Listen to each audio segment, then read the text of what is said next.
유진호 작가의 김강서와 T 교수 세 번째 시간입니다. 김만필은 T 교수의 의의 열변에 기가 막혀 가만히 그의 얼굴을 쳐다보았다. 그의 눈은 충심으로부터의 미움에 타고 있었다. 신천자인 김강서에게 들려주는 친절한 조언으로서는 좀 정도가 지나치리라고 생각되기 많지. 하지만 하고 김강서는 T 교수의 얼굴빛을 보아가며 가만히 자기의 의견을 끼웠다. 우리는 학생을 대할 때 좀 더 허심탄회한 마음으로 대하여야 할 것이 아닌가요? 그야 물론 그렇지요. 하지만 학생들이 선생들의 그 친절을 받아주지 않는데야 어떡하오. 당신도 이제 좀 치여나 보시면 차차 내 생각에 가까워지십니다. 두고 보시오. T 교수는 마침 급사가 찾아왔으므로 그대로 교무교로 가버렸다. 그러나 김강사는 몹시 우울하였다. T 교수가 인격상 결점이 있는 것인가? 또는 자기가 아직 책상 물림에 지나지 않는 것인가? 그러나 어쨌든 김강사에게는 T 교수에게 몹시 탈을 잡히던 스즈키라는 학생이 도리어 흥미가 있었다. 며칠 지난 후 토요일 밤이었다. 김만필은 오래 찾아보지도 못한 H 과장에게 치아의 인사를 하러 찾아갔다. H 과장이 교장에게 억지로 때를 쓴 것이 아니었다면 김만필은 도저히 S전문학교에 자리를 얻을 수 없었을 것이다. H 과장은 조선에 와 있는 관리로서는 퍽이나 평민적인 친절한 신사였다. H 과장의 집은 북악산 및 간사촌의 북쪽 끝으로 있었다. 저녁 후에 고요한 간사촌은 김만필의 발소리에 놀란 세퍼드인지 무서운 개들의 짖는 소리로 몹시 요란스러웠다. 김만필이 H 과장 집으로 들어가는 골목을 돌려는 순간 바로 등 뒤에서 다른 사람의 발소리가 들렸다. 고개를 획 돌리자 바로 등 뒤에까지 온 그 사람의 얼굴과 거의 마주칠 뻔하였다. 이거 누구시오? 두 사람은 거의 동시에 입을 열었다. 뒤에 온 것은 무슨 보퉁이를 낀 T 교수였다. 야 때려놔. T 교수는 김만필의 어깨를 툭 치며 비밀을 서로 통한 사람들끼리 많이 서로 주고받는 그러한 미소를 띄었다. 그 미소의 의미는 김만필도 단번에 알 수 있었다.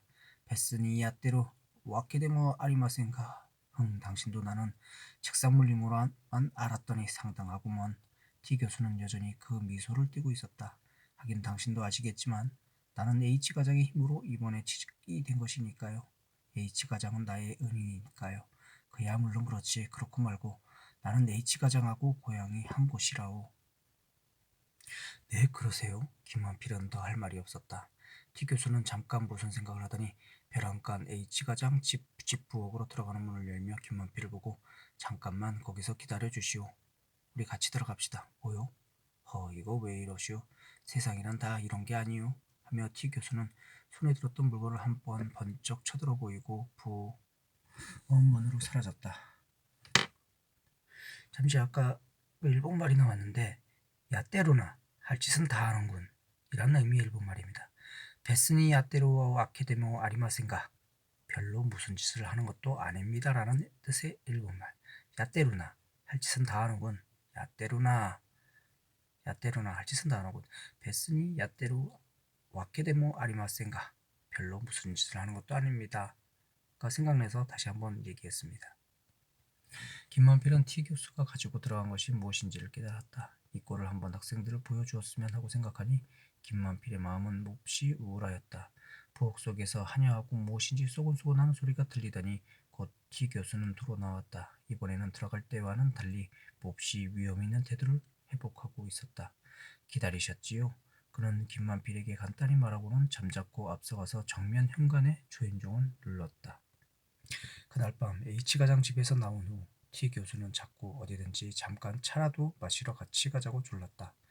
김만필은 그것을 감사하기는 여길망정 거절할 이유는 없었으므로 그를 따라갔다. 두 사람은 세르팡이라는 찻집으로 갔다. 이 집은 김만필도 몇 번 간 일이 있었으나 T 교수는 매우 친히 아는 것 같았다. 카운터에 앉은 매몰스럽게 된 여자가 T 교수가 문을 들어서자마자 이라사이마세 저희 입은 오이사시 부리네 하고 정떨어지게 외쳤다. 무슨 의미인지 T 교수는 입에다 손가락을 대고 쉬쉬하면서 그러나 벙글벙글 웃으면서 구석 테이블을 차지하였다. 홍차 둘, 위스키를 다 타고 T 교수는 보이에게 주문을 하고 김만필을 보며 긴상 어떠시오? 술을 잘 하신다지요? 천만에요. 조금만 먹으면 빨갛게 올라서 이거 왜 이러시오? 소문 다 듣고 앉았는데 허허. T 교수는 영이 모를 넣어 웃음을 크게 웃고 나서 긴상 이런데 다 잘 알고 있지요. 벌써 작년에 H 과장께 당신 말씀을 들었어요. 사실은 이거 뭐 내가 공치사 하는 게 아니라 당신을 교장하기 추천한 것도 사실은 내가 한 것이지요. 김만필은 T 교수의 후림대와 너털 웃음에 몹시 야비한 느낌을 받았으나 하여간 고개를 숙여 그에게 감사의 표정을 아니할 수 없었다. T 교수가 무엇 때문에 자기를 추천한 것인지는 알 수 없으나 적어도 H 과장의 명령을 교장에게 전하는 일만은 하였음직한 일이었다. 이라센세 이라사이마세 저 입은 오이사시부리네. 선생님 어서 오세요. 매우 오랜만이시네요. 라는 뜻의 일본말. T 교수는 차를 한숨에 마시고 이번에는 알짜 위스키를 청하며 당신은 나를 모르셨겠지만 나는 당신을 이양부터 잘 알고 있었습니다. 사실은 저 작년부터 나는 조선말을 공부하느라고요. 김만필은 T 교수가 하는 말을 알아들을 수가 없었다. T 교수가 배우는 조선말과 김만필과의 사이에 무슨 연락이 있단 말인가. T 교수가 이 말을 하는 것은 김만필에게 친밀의 감정을 표시하기 위한 것 같았으나 김만필은 무슨 말이 또 나오는지 몰랐을 거머니 겁이 나는 것이었다.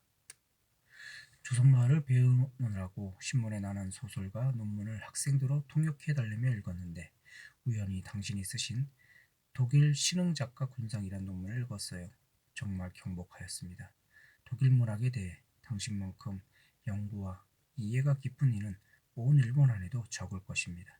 그래서 나는 H 가장 집에서 당신 이야기가 났을 때 그런 분을 우리 학교로 맞았으면 얼마나 좋을 것인가 하고 속으로 대단히 바랬던 것입니다. 허허허 좋은 일입니다. 앞으로도 많이 써주십시오. 김만필은 상처나 다친 듯이 속이 뜨끔하였다. 도대체 이런 말을 하는 T 교수의 내심을 알 수 없었던 것이다. 작년 겨울에 조선일보에 연재하였던 독일 신흥 작가 군상이란 논문은 몇 푼 안 되는 원고료를 목표로 총총히 쓴 것에 지나지 않으며 더구나 그 논문의 내용은 독일 자익 작가의 활동을 소개한 것이므로 지금 그런 종류의 일은 그의 S 전문 학교에서의 지위를 위해서는 절대로 비밀에 붙여야 할 것이다.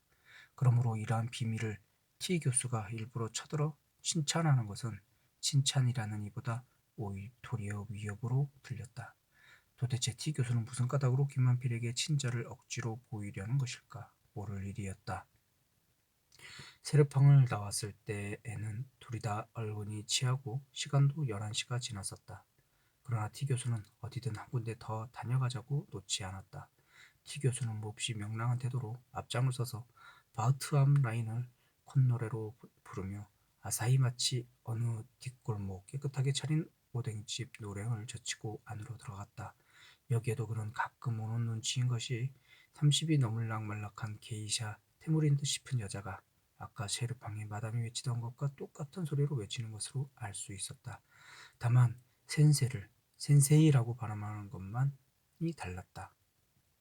김만필과 T 교수가 그 오뎅집을 나왔을 때는 둘이 다 비틀걸 음을 쳤다. 3월 백화점 앞에 와서 T 교수는 단장을 들어 지나가는 택시를 불렀다. 걸어가겠으니 택시는 일 없다고 김만필이 사양하니까 전차도 끊어졌는데 여기서 동소문안까지 어떻게 걸어가느냐. 당신 집이 우리 집에서 가깝지 않느냐라고 T 교수는 말했다. 아니 우리 집을 어떻게 아십니까? 김만필은 너무나 의아해서 물었다. 아다마다요. 더러 댁 문 앞으로 지나다니는걸요. 긴상문패가 붙었기에 그저 그런가 했지요. 우리 집은 긴상댁에서 바로 거기입니다. 그저 CC의 커다란 문화주택이 있지 않습니까? 바로 그 밑입니다. 이제 자주 놀러 오세요. 네 놀러 가지요. 하고 김만필은 대답했으나 속심으로는 결단코 T 교수를 찾아가지 아니하리라고 생각하였다. 어째서 그는 탐정기관같이 모든 것을 다 알고 있는 것일까? 그와 교제를 계속하면 할수록 자기는 손해만 볼 것 같이 생각되었다. 자동차가 박석고개를 전속력으로 넘어갈 때 티 교수는 김만필이 귀에다 대고 이제 차차 아시겠지만 우리 학교 안에도 여러 가지 세력이 있어 대단 시끄럽습니다. 긴상도 주의하시오. 그리고 C군에게도 주의하시오. 하고 수수께끼 같은 말을 속삭였다. C라는 사람은 지난번부터 S 전문학교의 독일어 강사로 있는 사람이었다. 인물이 심술궂게 된 데다가 김만필과 같은 독일어 선생님으로 어찌 생각하면 경쟁자의 입장에 있는 듯도 하나 C의 우월한 지위는 도저히 김만필의 대적이 아니었으며 또 김만필은 일주일에 4시간이든 1시간이든 시간을 얻은 것만 고마웠지 그것을 오래 하리라 또는 좀 더 얻어보리라는 욕심도 없었던 것이다. 김만필이 무슨 영문을 모르고 대답을 못하고 있노라니까 T 교수는 벼랑간 낄낄 웃으며 아니 별로 마음에 새겨들 것은 없습니다. 그저 그렇단 말이지요. 그렇습니까? 김만필은 고개를 끄덕이며 동떨어진 대답을 하였다. 무슨 무서운 악몽에 붙들린 것 같아서 일각이라도 빨리 T 교수의 옆을 떠나고 싶었다. S 전문학교에는 김만필은 일주일에 이틀밖에 출근하지 않았다. 그러나 그 이틀이 김 강사에게는 여간 큰 부담이 아니었다. 첫째로 그 쭈그렁 밤송이 외양도 맘씨도 쭈그렁 밤송이 같은 교장을 생각하면 당초에 정이 뚝 떨어졌다. 교무계를 가면 T 교수가 너털 웃음을 치며 친전설에 말을 거는 것이 무서웠고 교훈실에를 가면 모두가 제 잘났다고 김 강사 같은 것은 외쪽 눈으로 거들떠도 안 보는 데다가 언젠가 T 교수가 주의하라고 말하던 C 강사의 그 심술궂게 생긴 낯짝도 보기가 싫었다. 하루 이틀 지나가는 동안에 김 강사는 학교에 나가도 교장실에도 교무기에도 들르지 않고 교훈실에 모자를 벗어 걸고는 바로 신문실로 들어가 독일서 온 신문, 잡지를 펴들고 종칠 때를 기다리는 것이 습관이 되었다. 교실에서는 언젠가 T 교수가 기띔해 주던 스즈키라는 학생에게 특별히 주의를 했으나 별로 시비를 걸려는 눈치도 안 보이고 평범하게 착실히 공부하는 모양이었다. 가끔 역독을 시켜보아도 번번이 예습을 해온 것이었다. 10월 하순의 어느 일요일 아침 후 김만필이 자기 집에서 새로 도착한 룬트사우를 펴들고 있노라니까 마당에서 긴 센세이를 찾는 소리가 들렸다. 문을 열고 보니 그것은 의외에도 무슨 책을 옆에 낀 스즈키였다. T 교수의 말이 생각났으나 도리어 반가운 생각이 나서 거뜬 방으로 청해들였다. 스즈키란 학생은 강대뼈가 약간 내밀고 아래턱이 크게 생긴 것이 조선 사람의 얼굴 비슷한 데다가 고집이 좀 있어 보였다. 그 얼굴의 인상이 T 교수를 불쾌케 하는 것인가 싶었다. 그러나 말하는 품은 그의 생김과는 달리 상냥하고도 조리가 있어 두뇌가 명석함을 보였다. 그는 독일어를 배우기 시작한 지 아직 1년도 안 되었건만 독일 문학에 대해 많은 지식을 갖고 있었다. 어떤 것은 김 강사도 모르는 것을 알고 있었다. 더구나 그의 봄에 히틀러가 독일의 정권을 잡은 뒤의 일은 김만필이 치직에 쪼들려 자세히 알아볼 여유가 없었던 만치 스즈키가 도리어 더 자세하였다. 에른스트 톨러, 게오르크 카이즈, 렌 레마르크, 심지어 토마스만 형제까지 예술원을 쫓겨났다지요. 그랬지요. 김만필은 어디까지나 스즈키를 경계하면서 대답하였다. 그러나 이야기는 문학자 박혀로부터 파시즘 자체의 공격으로 들어갔다. 스즈키는 열을 띄어가며 히틀러를 공격하였다. 처음 찾아온 김만필을 어째서 그리 신용하는지 스즈키는 할 말 아니 할 말 섞어 떠들었다. 그 이야기하는 품이 몹시 단순하였다. 만일 스즈키가 김만필 이외의 선생을 찾아가 이를테면 T 교수 같은 이를 찾아가 그런 말을 떠들어댄다면 미움을 받을 것을 정한 이치였다. 이야기는 파시즘으로부터 다시 일본으로 돌아왔다. 스즈키는 S 전문학교 학생들이 대부분은 아무 생각 없이 그 시의 생활에 도취되어 있는 것을 몹시 공격하고 그것도 다 시세의 편천, 학교 당국의 가혹한 탄압 때문이라고 불평을 말했다. 선생님이 동경제대에서 문화 비판의 회원으로 활동하실 때만 해도 그렇지는 않았지요. 스즈키는 김만필의 얼굴을 쳐다보며 물었다. 문화 비판해요? 내가? 스즈키의 질문은 김강사에게는 청천의 병력까지는 안 가더라도 너무나 의외였다. 김만필은 취직운동을 시작한 후로는 그가 일찍이 문화 비판의 회원이었던 것을 아무에게도 말한 일이 없고 그것이 혹시나 알려질까봐 몹시 주의해 왔던 것이다. 오늘은 여기까지입니다.